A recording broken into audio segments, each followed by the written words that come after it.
അമ്മമാര് ബലാത്സംഗം ചെയ്യപ്പെടുന്നു മക്കളാൽ, സഹോദരിമാര് ബലാത്സംഗം ചെയ്യപ്പെടുന്നു സഹോദരങ്ങളാൽ. നമ്മുടെ നാടിന്റെ ചരിത്രത്തിൽ ഇല്ലാത്ത, കേൾക്കാത്ത, നമുക്ക് ചിന്തിക്കാൻ കഴിയാത്ത സ്ഥിതിയാണ്. മയക്കുമരുന്ന് വിതരണത്തിന്റെയും അതിന്റെ ഉൽപാദനത്തിന്റെയും ഒരു കേന്ദ്രമാക്കി കേരളത്തെ മാറ്റിയിരിക്കുന്നു പിണറായി ഗവൺമെന്റ്. തർക്കമില്ല. ഏറ്റവും വലിയ വിഷയം, നമ്മുടെ വീട്ടിലേക്ക് നമ്മുടെ മക്കളെ ഒന്നും നാളെ വിദ്യാലയത്തിലേക്ക്, അങ്ങാടികളിലേക്ക് അയക്കാൻ കഴിയാത്ത വിധമുള്ള ദുസ്സാഹസം ഉണ്ടാക്കിയിരിക്കുകയാണ്. പോലീസും ഗവൺമെന്റും ഒളിച്ചു കളിക്കുകയാണ്. ഇങ്ങനെ പ്രിയപ്പെട്ട പത്രമാധ്യമ പ്രവർത്തകരോട്, നിങ്ങൾ തിരുവനന്തപുരത്ത് നടന്ന ഈ 5 പേരെ കൊന്ന ആ പ്രതിയെ കുറിച്ച് എന്താ പോലീസ് പറഞ്ഞുകൊണ്ടിരിക്കുന്നത്? എന്തൊരു തെറ്റായ മെസ്സേജാണ് ജനങ്ങളിലേക്ക് വിടുന്നത്. പരിപൂർണമായും മയക്കുമരുന്നിന് അടിമയായ ഒരു വ്യക്തിയാണ് പ്രതി. പോലീസ് പറയുന്നത് സാമ്പത്തികമായ ബുദ്ധിമുട്ടുണ്ടായതുകൊണ്ട്, ആ അടിച്ചു പൊളിക്കാൻ പണം കിട്ടാത്തതുകൊണ്ട് ഇവരെ കൊന്നതാണ്. ആ സാമ്പത്തിക പ്രതിസന്ധിയിൽ മനംനൊന്നിട്ടാണ്, കടം കയറിയതുകൊണ്ടാണ്. ഒറ്റ കാര്യം നിങ്ങൾ ആലോചിച്ചാൽ മതി.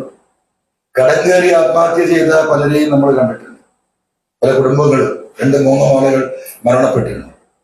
ആ മരണമൊക്കെ നിങ്ങൾ പരിശോധിച്ചാൽ എങ്ങനെയാ കാണാൻ? 2 മക്കൾക്ക് അല്ലെങ്കിൽ ഭാര്യക്കും മക്കൾക്കും വിഷം കൊടുത്ത് ഭർത്താവ് അവസാനം തൂങ്ങിച്ചാവും, അല്ലെങ്കിൽ വിഷം കഴിച്ച് ചാവും. ആരാണോ മറ്റുള്ളവരെ ഈ പ്രയാസത്താൽ കൊലപ്പെടുത്തിയിട്ടുള്ള ആ വ്യക്തിയും സ്വയം മരണപ്പെടുന്ന അവസ്ഥയാണ് നമ്മൾ കണ്ടിട്ടുള്ളത്. പക്ഷെ ഇവിടെയോ ഈ 5 പേരെ അടിച്ചു കൊന്ന് ഈ കോലത്തിലാക്കിയിട്ട് അവൻ പോലീസ് സ്റ്റേഷനിലേക്ക് കയറി പോകുന്നത് അവന്റെ വിരലിൽ അവന്റെ കീച്ചയിലിട്ട് കറക്കിക്കൊണ്ട് സന്തോഷവതനായിട്ടാണ്.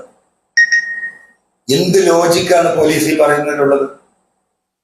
പരിപൂർണമായിട്ടും ഒരു മയക്കുമരുന്നിന്റെ സ്വയബോധം എന്ന് പറയുന്ന ഒരു അംശമില്ലാത്ത, താൻ ചെയ്യുന്നതെല്ലാം സന്തോഷപ്രദമാക്കി തോന്നുന്ന ഒരു വ്യക്തിക്കല്ലാതെ 2 മണിക്കൂറിനുള്ളിൽ 5 പേരെ കൊല്ലാൻ കഴിയും.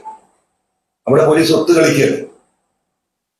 അദ്ദേഹത്തിന്റെ രക്തപരിശോധന റിപ്പോർട്ട് അതിൽ മായം ചേർക്കുകയാണ്. കേരളത്തിലെ പൊതുവികാരം ഈ ഗവൺമെന്റിനും ഈ മയക്കുമരുന്ന് ലോബിക്കും എതിരാണ് എന്നതാണ്. ഞാൻ മുഖ്യമന്ത്രിക്ക് ആദ്യം നൽകിയ പരാതിയിൽ കള്ളക്കടത്തിനോടൊപ്പമുള്ള മറ്റൊരു വിഷയം ഇതാണ്. കേരളത്തിലെ ചില ഉയർന്ന പോലീസ് ഉദ്യോഗസ്ഥർ ഈ മയക്കുമരുന്ന് സംഘത്തിന്റെ ഭാഗമാണ്. അവർ കച്ചവടക്കാരായി മാറിയിരിക്കുന്നു. അതിന്റെ പല തെളിവുകളും ഞാൻ കൊടുത്തു. ഒരാൾ അന്വേഷിച്ചിട്ടില്ല. അപ്പോ സംസ്ഥാന ഗവൺമെന്റിന്റെ ഭാഗമായി നിൽക്കുന്ന ചില ഉദ്യോഗസ്ഥരും ചില ഉന്നതരായ മുഖ്യമന്ത്രിയുടെ ഓഫീസുമായി ബന്ധപ്പെട്ടവരും ഈ മയക്കുമരുന്ന് ലോബിയുടെ കച്ചവടക്കാരാണ്. അതിന്റെ ഭാഗമാണ് 2 ദിവസം മുമ്പ് തിരുവനന്തപുരത്ത് 5 മനുഷ്യർ ഇന്ന് നമ്മളെ പോലെ ജീവിച്ചിരിക്കേണ്ടവരെ സ്വന്തം മകനാൽ കൊല്ലപ്പെട്ടിരിക്കുന്നത്.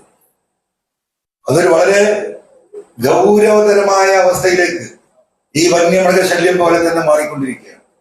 ഈ 2 കാര്യത്തിനെതിരെയും ശക്തമായ സമരം കേരളത്തിൽ ഉടനീളം നടത്താനുള്ള ഞങ്ങളുടെ തീരുമാനമുണ്ട്.